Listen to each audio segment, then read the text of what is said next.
The prisoner transport ship hummed through the dark space between stars. Inside its maximum security cell, Jake Miller sat perfectly still. His eyes were closed, but he wasn't sleeping. He was counting the seconds between guard rotations, counting the footsteps in the corridor, counting the vibrations in the ship's hull. The Korvax guards outside his cell chatted in their clicking language. They thought he couldn't understand them. They were wrong about many things. 3 days ago, Jake had been on Earth. On vacation, actually. First time in 2 years he'd taken a break from his duties as a Marine Corps scout sniper. He'd been fishing at his cabin in Montana when the sky lit up with strange lights. The next thing he knew, he woke up in this cell with a splitting headache and alien faces staring at him through energy barriers. The Korvax were impressive creatures, he had to admit. 7 feet tall, covered in scales that shimmered between blue and purple. 4 arms made them look dangerous, and their technology was beyond anything Earth had. But Jake had learned long ago that every enemy had weaknesses. You just had to watch and wait. The human hasn't moved in 6 hours, one guard clicked to another. Perhaps it's broken. The scans show it's conscious, the second guard replied. These primitive creatures probably enter some kind of stupor when captured. Look at it. Soft skin, only 2 arms, no natural weapons. The species report says they haven't even left their solar system yet. Jake's breathing remained steady. Let them think he was weak. Let them believe their reports. The Korvax had grabbed him because they detected what they called unusual energy readings when he'd been at the range the week before. They didn't know what those readings meant. They didn't know what they'd really caught.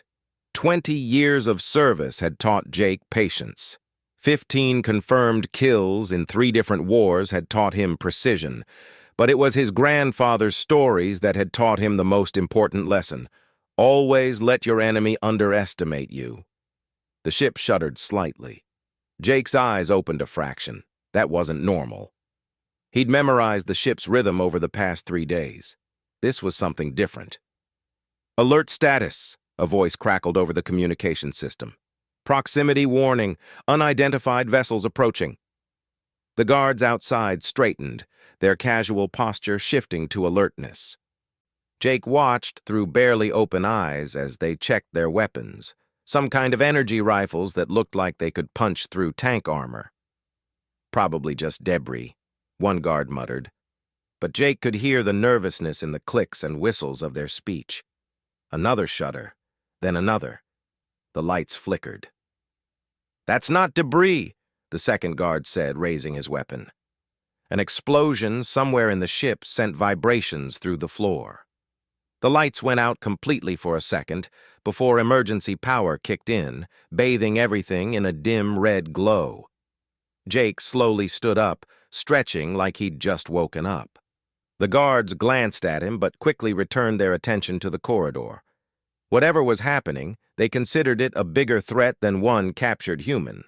That was their second mistake. Their first had been capturing him in the first place. Pirates. It had to be pirates. Jake had overheard enough conversations to know that the Korvax were having problems with raiders hitting their transport routes. The guards had complained about being assigned to a prisoner transport instead of a warship where they could see real action. Be careful what you wish for, Jake thought. The sounds of fighting grew closer. Energy weapons discharged with sharp crackling sounds. Korvax voices shouted orders, then screams. The 2 guards at Jake's cell shifted nervously, weapons aimed down the corridor. They'd forgotten about their prisoner entirely now. Jake tested the energy barrier of his cell. He'd been doing it subtly for days, finding its frequency, understanding its pattern. Every technology had a weakness. This one flickered slightly when the ship's power fluctuated, like now. An explosion rocked the ship hard enough to throw one guard against the wall. The energy barrier flickered, went out, then came back at half strength. Jake moved. 20 years of muscle memory took over. He grabbed the nearest guard's weapon hand, using the alien's height against him. A quick strike to what he'd identified as a nerve cluster dropped the guard. The second guard turned, but Jake was already moving, the captured energy rifle swinging like a club. Both guards down in less than 3 seconds. Jake checked the rifle. The controls were different from Earth weapons, but the principle was the same. Point and shoot. He'd figure out the details as he went. The corridor beyond his cell was chaos. Korvax soldiers ran past, ignoring the escaped prisoner in their rush to defend against the pirates.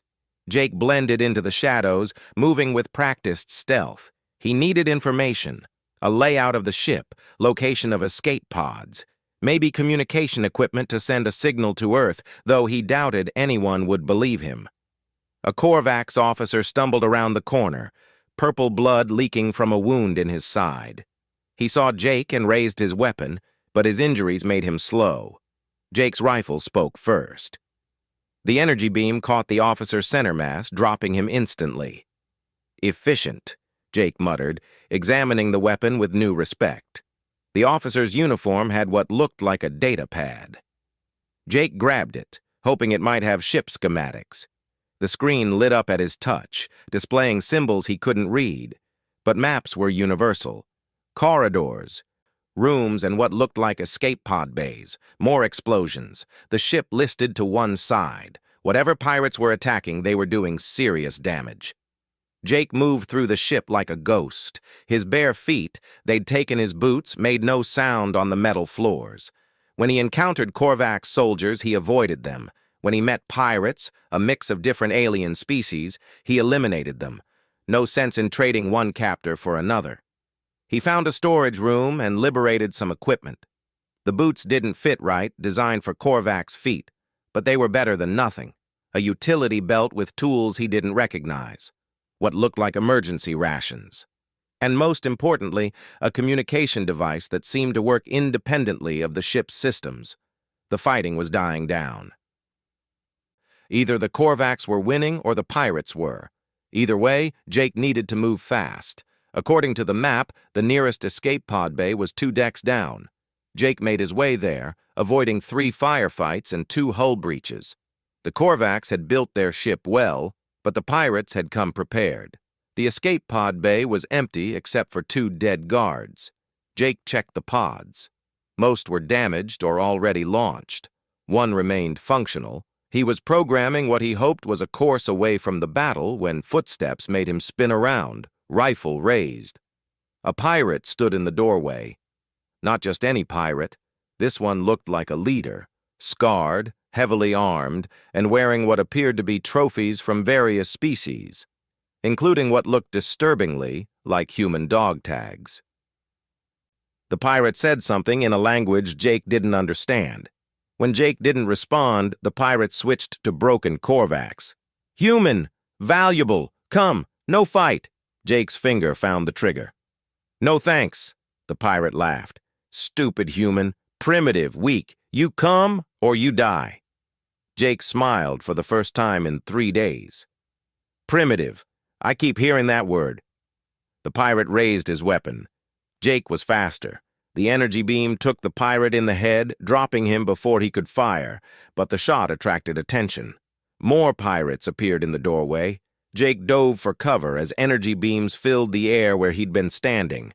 He returned fire, picking his shots carefully. 1 pirate down, 2, but more kept coming. The escape pod was only 10 feet away. Jake laid down covering fire and made a run for it. A beam caught him in the shoulder, spinning him around. The armor he'd taken from the Korvax officer absorbed most of it, but it still felt like getting hit with a sledgehammer. He stumbled into the pod, slapping the emergency launch button. The door started to close. A pirate appeared in the doorway, weapon raised. Jake's shot took him down, but not before the pirate's beam scorched across the pod's control panel. The pod launched, throwing Jake against the wall. Through the small viewport, he watched the battle continue. The Korvax ship was badly damaged but still fighting. The pirate vessels circled like vultures. Then the pod's damaged controls sparked. Systems started failing. The navigation computer died. Life support flickered. Jake worked frantically, trying to reroute power, but the damage was too severe.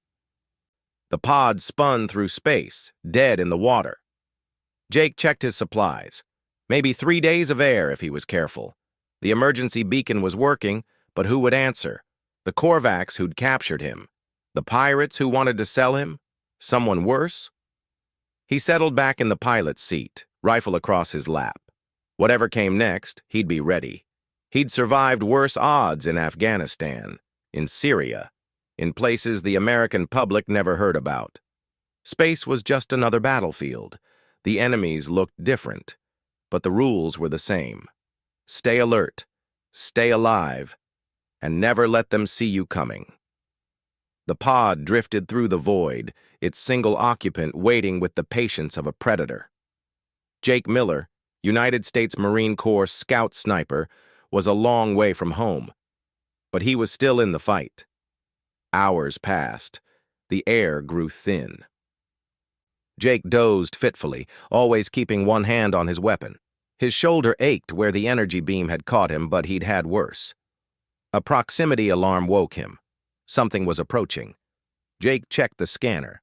A ship, but not Korvax or pirate. Something else. The ship was sleek, predatory. It locked onto the pod with some kind of tractor beam. Jake checked his rifle. Half charge left.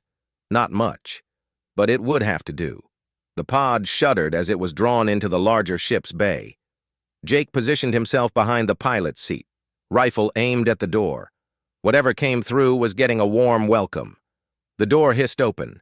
Jake's finger tensed on the trigger, but nothing came through, just silence. "Human," a voice said in perfect English, "we know you're armed. We mean no harm." Jake stayed silent. In his experience, people who said they meant no harm usually meant the opposite. "Your escape pod's distress beacon was detected by our sensors," the voice continued.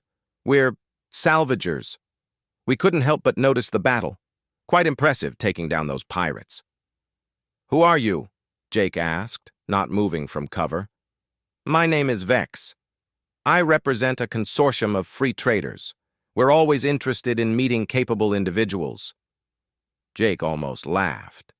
Space might be full of aliens, but some things were universal. Everyone was always recruiting. "I'll pass," Jake said. "Just drop me at the nearest human-friendly port." "I'm afraid that's quite impossible," Vex said. "You're approximately 47 light-years from Earth. Without proper transport, you'll never make it home." 47 light-years. Jake processed that information. He'd known he was far from home, but hearing the actual distance was sobering. "However," Vex continued, "we might be able to arrange something, if you're willing to discuss terms." Jake considered his options. Stay in the pod and die when the air ran out, or take his chances with these salvagers. Not much of a choice. "I'm listening," he said.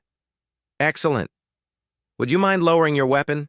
It would make conversation so much more civilized." Jake stood slowly, keeping the rifle pointed down but ready. A figure appeared in the doorway. Humanoid, but definitely not human. Tall and thin, with gray skin and large black eyes. It wore expensive-looking clothes and moved with casual confidence. "Ah," Vex said, examining Jake. "A soldier, clearly. The way you moved during the battle was quite professional. You were watching? We monitor all conflicts in this sector. It's good for business to know who's winning and losing." Vex gestured toward the ship's interior. "Shall we continue this conversation somewhere more comfortable? I have a proposition that might interest you." Jake followed warily, rifle still ready. The ship's interior was luxurious compared to the Korvax transport. Clean, well-maintained, with actual artwork on the walls. Vex led him to what looked like a conference room. Other figures were waiting. More aliens of various species, all watching Jake with interest. "Please sit," Vex said. "Would you like something to drink? Eat? I'm afraid we don't have human food, but our synthesizers can approximate most proteins." Jake remained standing. "What do you want?" Vex smiled, revealing too many teeth. "Direct, I like that." "Very well. We want to hire you." "For what?" "Security. protection, occasional problem-solving. You see, the galaxy is a dangerous place. The Galactic Council maintains order in the core systems, but out here on the frontier, it's more complicated. Groups like ours need capable individuals to ensure our operations run smoothly. You're criminals, Jake said flatly. Such a limiting term. We prefer independent entrepreneurs. We provide services that others cannot or will not. Sometimes that requires operating outside strict legal boundaries. Jake almost walked out right then. But 47 light-years from home with no way back changed the equation. He needed resources, information, a way home. "What's in it for me?" he asked. "Besides not dying in a damaged escape pod? We can offer payment naturally, access to better equipment, and most importantly, connections, the kind that might eventually get you home." One of the other aliens spoke up in a language Jake didn't understand. Vex responded sharply, then turned back to Jake. "My colleague questions the wisdom of trusting a human," Vex explained. "Your species has a certain reputation." "What kind of reputation?" "Unpredictable, violent, primitive but cunning. The Korvax report on your species has been circulating. It describes humans as barely civilized, still fighting wars among themselves, not yet achieving faster-than-light travel. But then there are the rumors." "What rumors?" Vex leaned forward. "That humans are more dangerous than they appear.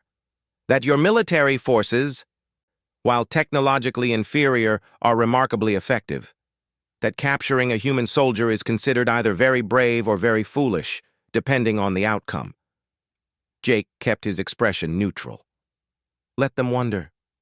"So," Vex continued, "are you interested in our offer? Or shall we drop you at the nearest station to take your chances?" Jake knew he was being played. Vex hadn't rescued him out of kindness. They wanted something. But for now, their goals aligned with his. He needed to survive, gather intelligence, and find a way home. They needed muscle with a brain.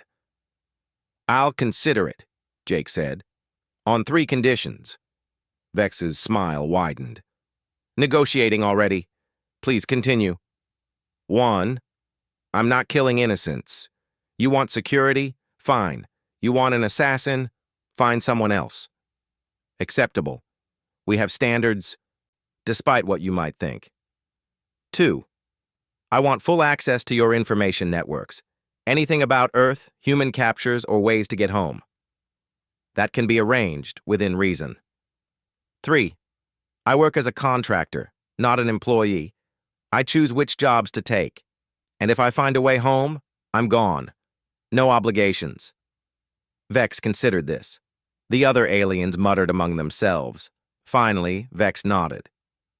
Agreed. Though I think you'll find our arrangement mutually beneficial enough that you might not be in such a hurry to leave. Vex stood. Welcome to the crew, Mr. Miller, Jake said. No point in fake names. Jake Miller. Well, Mr. Miller, let me show you to your quarters. We'll begin with something simple. A cargo retrieval from a station in the Helix Nebula. Nothing dangerous. Just a show of force to encourage prompt payment? Consider it a trial run. Jake followed Vex through the ship, memorizing the layout. He'd work with these salvagers for now, but he'd never stop looking for a way home. Never stop being ready for betrayal. Because 47 light-years from Earth, surrounded by aliens who saw humans as primitive curiosities, Jake Miller was still a United States Marine, still a sniper, still dangerous. And sooner or later, everyone would learn exactly what that meant. The Helix station floated in space like a metal flower, its docking arms extending in all directions. Ships of every size and configuration clustered around it, from massive freight haulers to small personal craft. Jake watched through the viewport as their ship approached, cataloging defenses, noting blind spots, counting patrol vessels. Old habits die hard. Impressive, isn't it? Vex stood beside him, 4 hands clasped behind his back. One of the largest free ports in this sector. No questions asked, as long as you can pay the docking fees? Looks like a good place to disappear, Jake observed, or find someone who's already disappeared. Which brings us to our current job. Vex handed Jake a data pad. The target is a Threnny merchant named Colax. Owes our client considerable money. He's been hiding here for 3 weeks. Jake studied the information. The Threnny looked like oversized beetles, complete with hard shells and multiple legs. This Colax had borrowed heavily to finance a cargo run that went bad. Now he was trying to wait out his creditors. You want me to kill him? Certainly not. Dead debtors pay no debts. We simply need to convince him that settling his obligations would be healthier than the alternatives. Vex smiled. Your appearance should be quite effective. Humans are still rare enough to be frightening to most species. Jake set down the data pad. And if he doesn't scare easily, then we explore other options. But let's hope it doesn't come to that. Violence is bad for business. 2 hours later, Jake walked through the station's marketplace, drawing stares and whispers. Word of humans had spread through the galaxy, but actually seeing one was different. Parents pulled their offspring closer. Merchants watched him warily. Even the station security gave him a wide berth. He wore the armor Vex had provided, a modified set that actually fit his human frame. The energy rifle hung across his back, legal in the free port, but still intimidating. A translator bud in his ear converted the dozen languages around him into English. According to Vex's information, Colax had a weakness for gambling.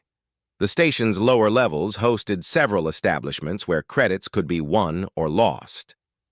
Jake made his way down, noting exit routes and potential ambush points. The Broken Nebula was exactly what Jake expected from a frontier gambling den. Dimly lit, filled with smoke from various substances, crowded with beings trying to forget their troubles or multiply them. Jake found a corner table with good sight lines and settled in to wait. He didn't have to wait long.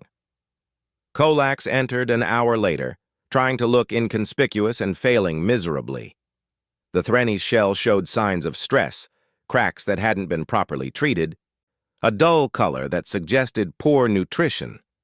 Running from debts was hard on the body, no matter what species you were. Jake watched Colax lose 3 hands of something that looked like poker played with holographic cards. The Threnny's credit balance dropped with each loss. Desperation made people stupid, and Colax was very desperate. Time to work. Jake stood and walked to Colax's table. Conversation stopped. Every eye in the place tracked the human's movement. Colax, Jake said quietly, we need to talk. The Threnny's compound eyes widened. His translator sputtered, trying to process the human's words. I don't know you. No, but you know who sent me. Jake pulled out a chair and sat down, keeping his hands visible but ready. You have 2 choices. Come with me now quietly and discuss payment arrangements. Or we can do this the hard way. I don't have the money. Colax's voice rose to a painful screech. The cargo was lost. Pirates took everything. Not my problem. Jake leaned forward slightly. My employer wants his investment back, with interest. You can work out a payment plan or... He let the sentence hang. Colax looked around frantically, maybe hoping for help. But this was a free port.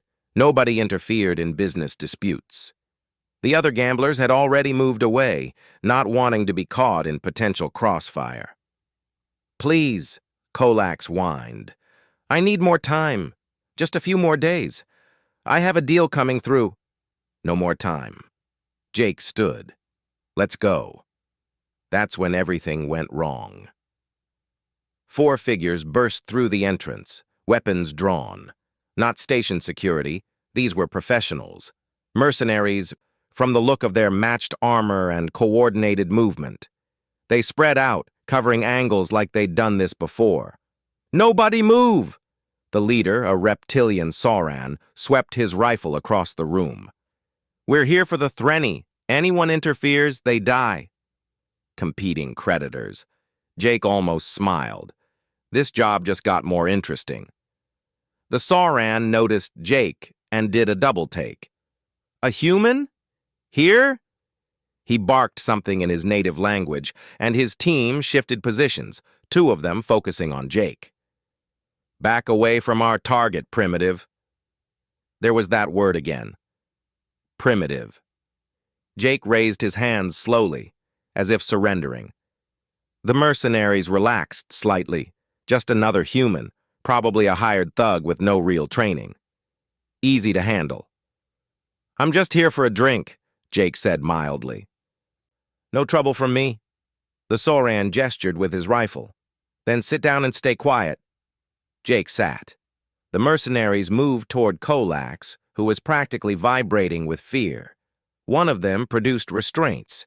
Jake counted. 4 hostiles. 2 watching him, 2 securing the target. Range about 15 feet. His rifle was slung across his back, hard to reach quickly. But the table had possibilities. The leader made a mistake. He turned his back on Jake to grab Kolax. Just for a second, but a second was all Jake needed. The heavy table flipped up, becoming a shield. Jake rolled behind it as energy beams seared the air where he'd been. His rifle came free in a smooth motion. The first shot took one of the mercenaries watching him center mass. Military-grade armor absorbed some of it, but the alien went down. Jake was already moving, using the chaos and screaming civilians as cover. The second watcher tried to track him but couldn't get a clear shot through the panicking crowd. Jake's beam caught him in the leg, dropping him with a howl of pain. 2 down, 2 to go. The leader spun around, looking for the human who'd just taken out half his team. Jake was already gone, circling through the smoke and confusion. 20 years of urban warfare experience against an alien who'd probably never faced a human soldier, not even close to a fair fight. The 4th mercenary made the fatal error of focusing on where Jake had been instead of where he was going. Jake's shot took him in the side, punching through a gap in his armor. The alien collapsed, weapon clattering across the floor. That left the leader. The Sauran had good instincts. Diving for cover and laying down, suppressing fire. Energy beams turned tables to slag, sent civilians screaming for exits. But Jake wasn't there anymore. He'd displaced the moment he'd fired, moving to the Sauran's blind spot. The alien was good, but he was thinking in 2 dimensions. Humans had been fighting in cities for thousands of years. They'd learned to use every angle, every surface, every shadow. Jake came over the bar like a ghost, rifle already aimed. The Sauran saw him at the last second, tried to bring his weapon around. Too slow. The beam caught the Sauran in the chest. His armor held for a moment, then failed. He went down hard, weapon spinning away. The whole fight had taken less than 30 seconds. Jake kicked the weapons away from the downed mercenaries, then checked Kolax. The Threnny had fainted. Probably for the best. Station security finally arrived, weapons drawn, shouting orders in multiple languages. Jake set his rifle on the ground and raised his hands. No point in fighting the locals.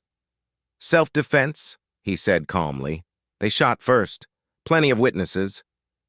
The security chief, a 4-armed Korvax that reminded Jake uncomfortably of his former captors, surveyed the scene. 4 professional mercenaries down, taken out by a single human. The chief's scales shifted color. What Jake had learned was a sign of deep thought. "You're the human working with Vex," the chief said. It wasn't a question. "I'm a security contractor," Jake replied. These individuals interfered with a legitimate business discussion. The chief made a sound that might have been a laugh. Legitimate, of course. He gestured to his officers. "Take the wounded to medical, confiscate the weapons, and someone wake up that Threnny." He turned back to Jake. "Your reputation precedes you, human. The footage from the Korvax transport has been circulating. A prisoner who escaped during a pirate attack, leaving a trail of bodies." The chief leaned closer. "I wonder what else you're capable of." Jake met the alien's 4 eyes steadily. "Hopefully you'll never have to find out." Another maybe laugh. "Collect your target and go. But human, try not to turn my station into a war zone. Bad for business. Jake hauled the semi-conscious Colax to his feet. The Threnny babbled apologies and promises all the way back to Vex's ship. Jake tuned him out, thinking about what the security chief had said. His escape from the Korvax was already becoming known. That could be useful, or it could be trouble. Probably both. Vex was waiting in the cargo bay, along with several crew members. They watched Jake escort Colax inside with expressions ranging from surprise to calculation. 4 mercenaries, Vex said. In under 30 seconds, the station's security footage is already being traded on the dark networks. They were in my way, Jake said simply. Yes, I imagine they were. Vex gestured to his crew. Take our guest to the conference room. Make him comfortable. We have financial matters to discuss. As Colax was led away, still promising to pay everything back with interest, Vex turned to Jake. That was educational. The combat reports about humans appear to be understated. We had to learn to fight, Jake said. No claws, no armor, no natural weapons. Just our brains and whatever we could build.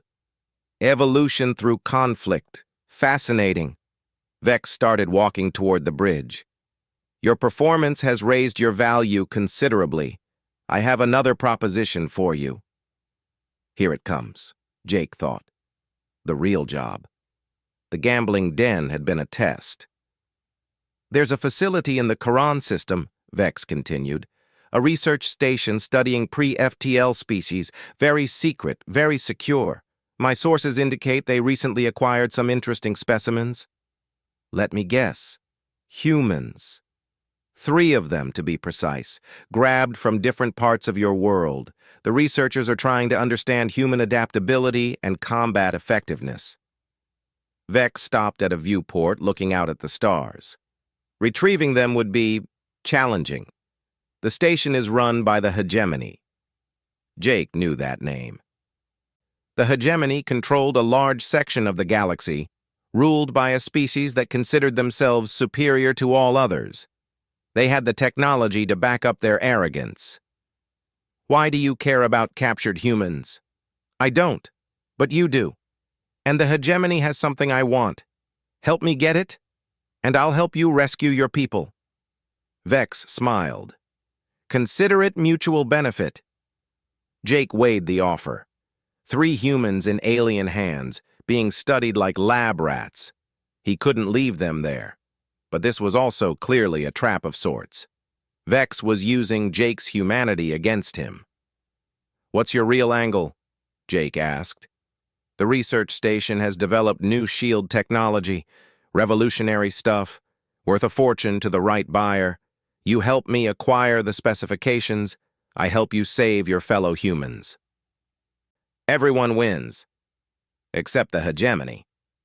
Well, yes, except them. Vex's smile widened. So, are you interested? Jake thought about the 3 humans, probably terrified, definitely in danger.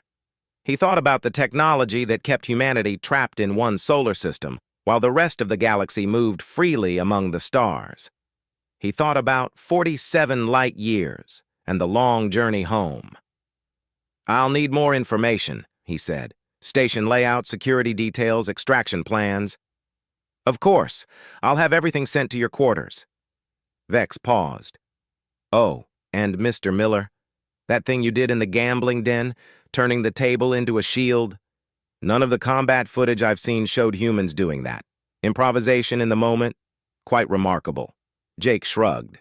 We call it adapting to the situation. Marines are good at it. Marines. Vex tested the word. Your military forces have colorful names. I look forward to seeing more adaptation.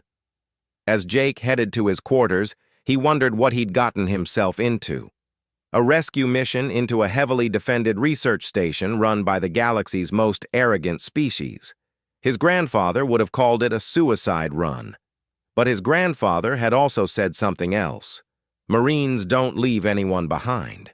The data package was waiting in his quarters. Jake pulled it up on the wall display and started studying. The station hung in space like a metal spider, all angles and extensions. Security looked tight. Energy shields, weapon platforms, patrol ships. The hegemony didn't take chances. But every defense had weaknesses. Jake had found them in Taliban mountain strongholds. He'd found them in fortified compounds in Syria. He'd find them here. The human captives were listed in the research notes. 2 males, 1 female, taken from different continents. The researchers were particularly interested in human stress responses and learning capabilities. The test descriptions made Jake's jaw clench. He pulled up more data: guard rotations, shift changes, maintenance schedules.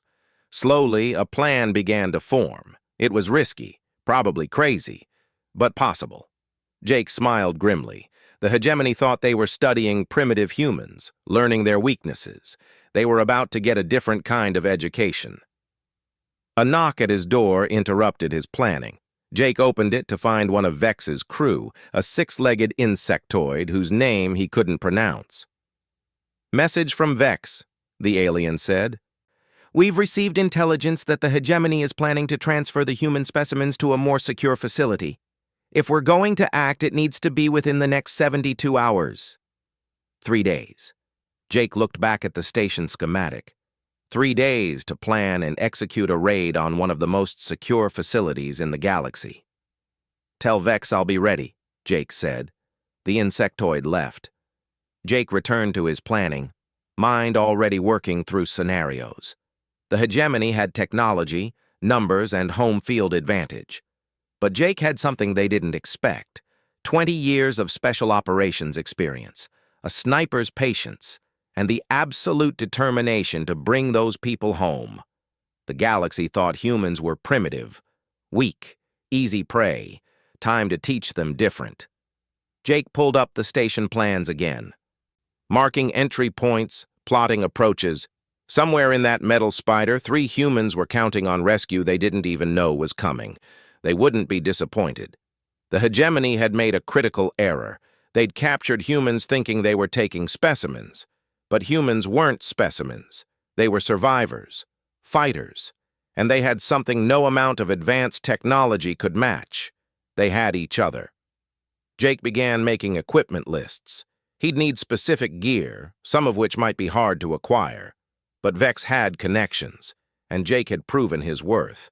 Time to see how far that would take him. 72 hours. Jake had conducted operations with less prep time against enemies who knew he was coming. The hegemony wouldn't even know what hit them until it was too late. He opened a new file and began typing. Operation parameters, equipment requirements, contingency plans. By the time he was done, he had 30 pages of detailed preparation. Vex wanted shield technology. Jake wanted to rescue the captives. Both goals were achievable if everything went right. And if it went wrong, well, Jake had survived when operations went wrong before. Part of being a Marine was adapting when the plan met reality and lost. He leaned back in his chair, studying the fortress he was about to assault. Somewhere behind those walls and shields, 3 humans were waiting. They didn't know Jake Miller existed. They didn't know the United States Marine Corps had a very long reach, even 47 light-years from home. But they were about to find out. The mission clock in Jake's head started counting down. 72 hours to prepare.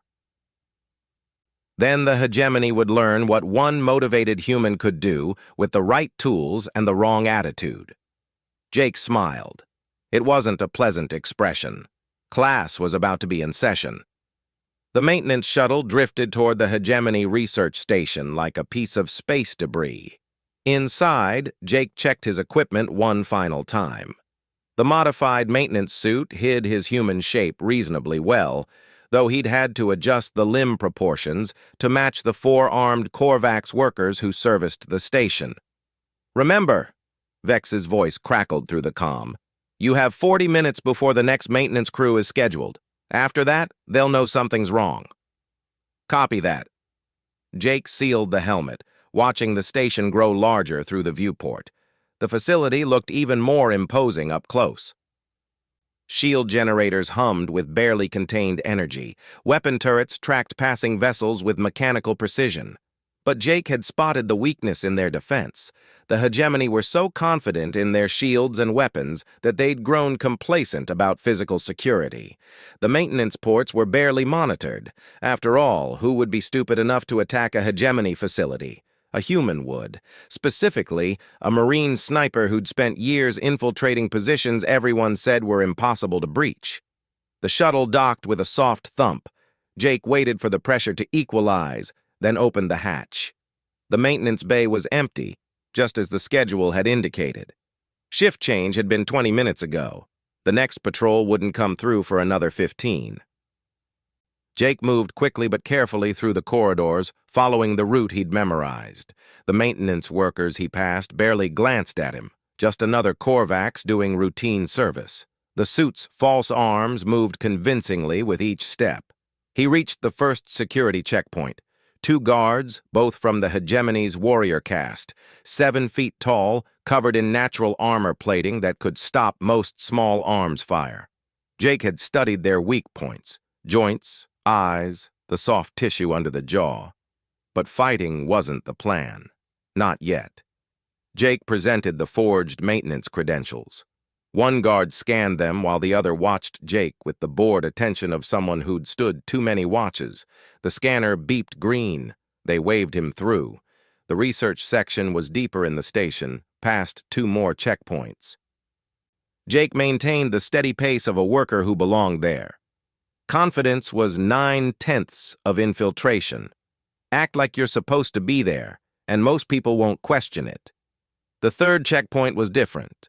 Bioscanners that would detect his human physiology. Jake had expected this. He pulled out a small device Vex's tech specialist had provided. A scanner spoofer that would broadcast false readings for about 30 seconds. Jake triggered the device and walked through. The scanner accepted the false data, reading him as a standard Korvax. The guards didn't even look up from their conversation. 25 minutes left. The holding cells were in the restricted section. Jake found an access terminal and plugged in another device. The virus would create a feedback loop in the security cameras, showing empty corridors for the next hour. Crude but effective. He shed the maintenance suit in a supply closet, revealing the combat armor underneath. No more pretense.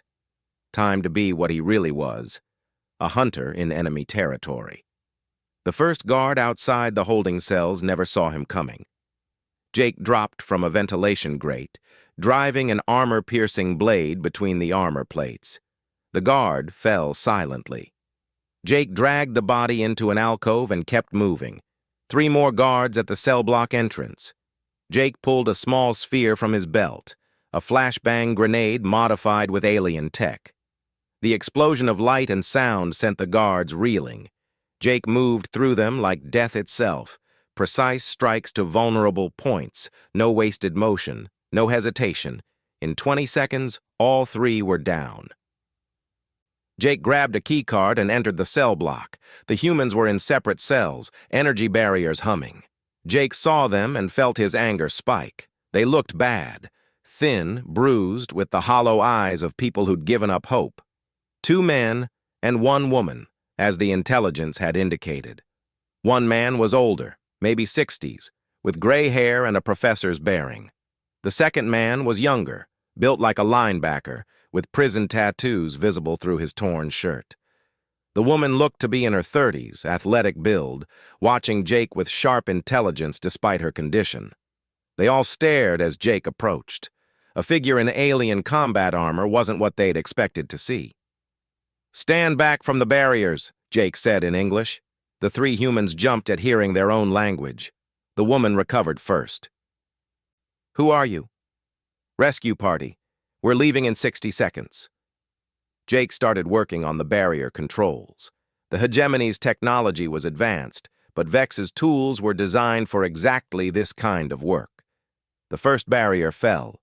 The older man stumbled out, legs weak from confinement.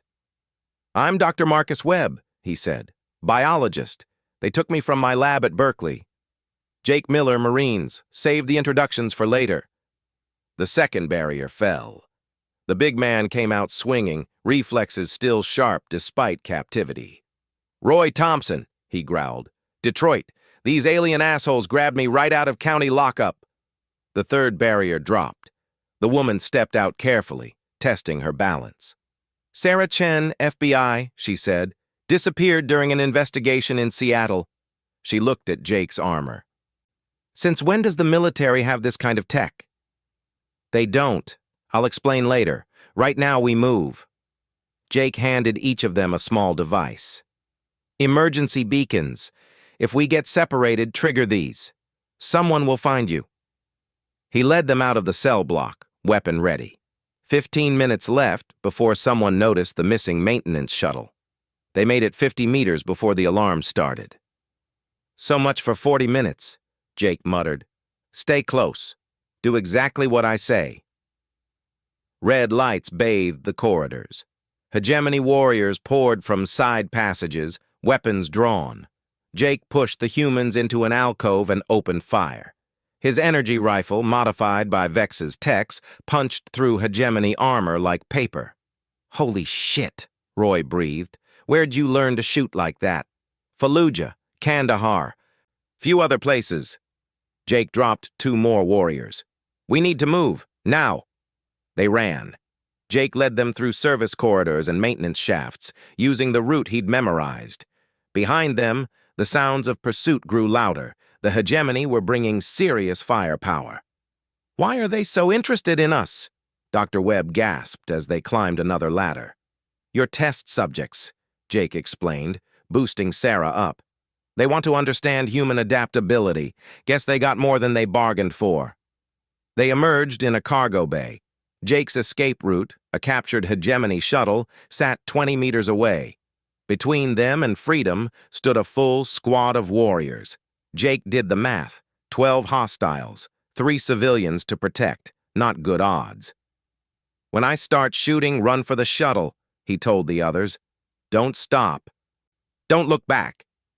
"You can't take them all," Sarah protested. Jake smiled grimly. "Watch me." He'd been holding back, trying to keep a low profile. But low-profile time was over. Time to show the Hegemony what a Marine Scout sniper could really do. Jake burst from cover, rifle singing. His first 3 shots dropped 3 warriors before they could react. He rolled behind a cargo container as return fire melted the deck where he'd been standing. The humans ran. Jake kept the warriors' attention, moving constantly, never giving them a stationary target. Another warrior down. Another. They were good, but they were used to fighting conventional battles. Stand-up fights with clear lines. Jake had learned his trade in places where the enemy could be anywhere, where a sniper had to be ghost, guardian, and killer all at once. Where missing a shot meant your brothers died. He didn't miss. 7 down, 5 to go. Jake's rifle overheated. He dropped it and pulled his sidearm, a heavy pistol that fired armor-piercing rounds. Less range, but just as deadly in the right hands. A warrior tried to flank him. Jake put 2 rounds through the alien's helmet. Another rushed his position. Jake sidestepped, using the alien's momentum against him, driving a knife between armor plates. 3 left. They'd formed a defensive position, laying down covering fire. Smart, but not smart enough. Jake pulled his last grenade, not a flashbang this time. This was Vex's special gift, a micro-nuke about the size of a baseball. Jake armed it and threw. The explosion shook the entire bay. When the smoke cleared, nothing remained of the 3 warriors but scattered armor fragments. "Clear!" Jake shouted. "Move! Move! Move!" The humans were already at the shuttle. Sarah had figured out the basic controls. FBI training apparently included some useful skills. The engines were warming up. Jake sprinted across the bay as more warriors poured in. Energy beams sizzled past him. He dove through the shuttle's closing hatch as Sarah punched the throttle. The shuttle burst from the bay into open space. Behind them, the station's weapons came online. Massive turrets swiveled to track them. "They're going to blow us out of the sky!" Dr. Webb shouted. "No," Jake said, checking his chronometer. They're not! The station's lights flickered, then died. Emergency power kicked in a second later, but the weapons remained dark. Vex's virus had reached the main power grid right on schedule. "Hang on," Sarah called from the pilot's seat. "Company coming." Hegemony patrol ships were closing in. The shuttle had shields, but not enough to withstand sustained fire from military vessels. That's when Vex's ship appeared. The sleek vessel dropped out of hyperspace practically on top of them. Weapons ports opened, and Vex's gunners showed they knew their business. 2 patrol ships exploded. The others scattered, suddenly on the defensive. "Shuttle, this is Vex!" the comm crackled. "Dock immediately! We have what we came for!" Sarah guided the shuttle into Vex's docking bay. The moment they were aboard, Jake felt the ship jump to hyperspace. They were away clean. The 3 rescued humans sat in the shuttle, staring at Jake. He'd removed his helmet, revealing a very human face streaked with sweat and smoke residue. "You came for us," Dr. Webb said quietly. "Across space, into an alien fortress. Why?" Jake met each of their eyes. "Because you're human. Because you were in trouble. Because that's what we do." "Who's we?" Roy asked. "Marines? Americans? Humans? Take your pick." Jake stood, suddenly feeling every bruise and strain. "Come on, let's get you checked by medical. Then we need to talk about getting you home." As they left the shuttle, Sarah caught Jake's arm. "In the bay, I've seen combat footage, military operations, but that was..." She shook her head. "They never stood a chance, did they?" "They made 2 mistakes," Jake said. "They took humans, and they underestimated us." "What was their second mistake?" Jake's expression hardened. "They took Americans, and one of them happened to be in the wrong place at the right time to do something about it." Medical checked the 3 rescues: malnutrition, some minor injuries, psychological trauma from captivity, but they'd recover. Humans were tough that way. Jake found Vex in his office examining a data crystal that glowed with soft blue light. "The shield specifications," Vex said happily. "Worth a fortune. And you rescued your people. A successful operation all around." "About that," Jake said. "Those 3 need to get home, back to Earth." "Ah." Vex's smile faded. "That's complicated. Earth is in Korvax territory. They don't appreciate human ships in their space. And after your escape, they're even more paranoid about human military personnel. I don't care what they appreciate. Those people have families, lives. They need to go home." Vex studied Jake. "You know, most species would have written them off. 3 individuals against the safety of billions. Not worth the risk. Good thing we're not most species." "Indeed." Vex turned the data crystal over in his hands. "I might have a solution. This technology is valuable enough to buy safe passage through Korvax space. A trade delegation, perhaps. Perfectly legitimate." "You do that? For my valuable security contractor?" "Of course. Though I confess to ulterior motives, your rescue has been recorded. The footage of one human defeating multiple hegemony warriors is already spreading through certain networks." Vex smiled. "Do you have any idea what your actions today have done?" Jake shrugged. "Saved 3 people? Started a legend. The galaxy has been told humans are primitive, weak, easy prey. But now they've seen what one trained human can do. The hegemony are demanding answers. The Korvax are reviewing their threat assessments. Other species are asking questions." "Questions like what?" "Like what happens when Earth achieves faster than light travel? What happens when instead of capturing individual humans, they face entire armies? What happens when the primitives decide they've had enough of being everyone's lab rats?" Jake thought about that. One Marine had infiltrated a maximum security station and rescued 3 captives. What could a full battalion do? What would happen when humanity took its place among the stars, not as subjects to be studied, but as equals to be respected or feared? "The shield technology," Jake said. "Can it be adapted for Earth ships?" With some modification, yes. Why? Because if we're going to take our place out here, we need every advantage we can get. And I want Earth to have options when the galaxy comes calling again. Vex laughed. Thinking strategically. I approve. Yes, I think we can arrange for certain technical specifications to find their way to Earth. Consider it a gift, from one entrepreneur to a planet of potential entrepreneurs. Over the next few days, Jake spent time with the 3 rescued humans. Dr. Webb was fascinated by the alien technology, taking notes on everything. Roy turned out to have a sharp mind under the tough exterior, quickly grasping the political implications of human-alien contact. Sarah worked with Jake on tactical analysis, her FBI training translating well to understanding alien security protocols. They were adapting, just like humans always did. "So what now?" Sarah asked one evening as they watched stars streak by through a viewport. "We go home and pretend this never happened?" "You go home and prepare," Jake corrected. "Tell who you can trust. Earth needs to know what's out here, the good and the bad." "What about you?" Jake considered. 47 light years from home. But out here, he could make a difference. Gather intelligence, build alliances, prepare the way for when humanity was ready. "I've got work to do," he said. The journey to Earth took 2 weeks through a series of hyperspace jumps. Jake used the time to train the others in basic combat techniques, just in case. He also worked with Vex to ensure the shield technology would reach the right hands on Earth. They dropped out of hyperspace at the edge of the solar system. Earth hung in the distance, blue and perfect.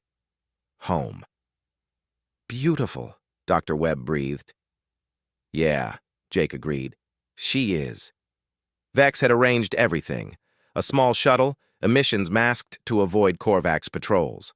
A landing site in rural Montana, not far from where Jake had been taken. Transport waiting to get the 3 home safely. As they prepared to board the shuttle, each of them shook Jake's hand. "Thank you," Dr. Webb said simply, "for not leaving us behind." Roy gripped Jake's hand firmly. "You ever need backup, Marine, you call me. I owe you." Sarah was last. "You're not coming with us?" It wasn't a question. Jake shook his head. "My war's not over. Maybe it's just beginning.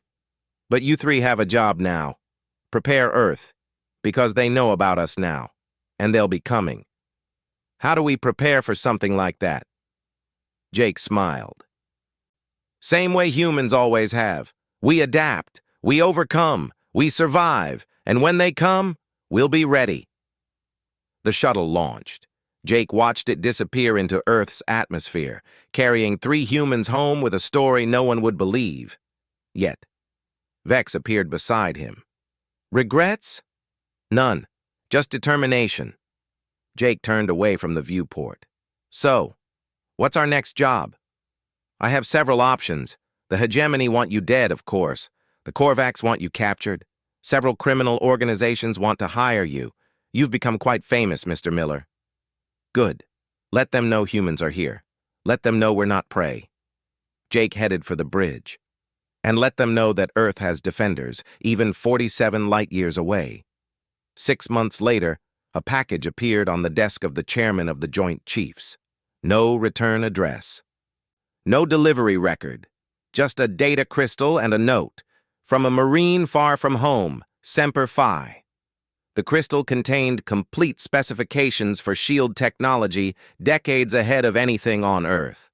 It also contained detailed intelligence on dozens of alien species, their capabilities, their weaknesses, and their attitudes toward humanity. At the bottom was a personal message. "We are not alone. We are not helpless. We are not prey. Prepare. Adapt. Overcome. When they come, show them what Marines are made of. Show them what Americans can do. Show them why humans survive. Gunnery Sergeant Jake Miller, USMC." The galaxy had learned an important lesson. Humans were primitive by galactic standards. Their technology was inferior. Their bodies were fragile. but they had something the galaxy had forgotten in its comfortable superiority.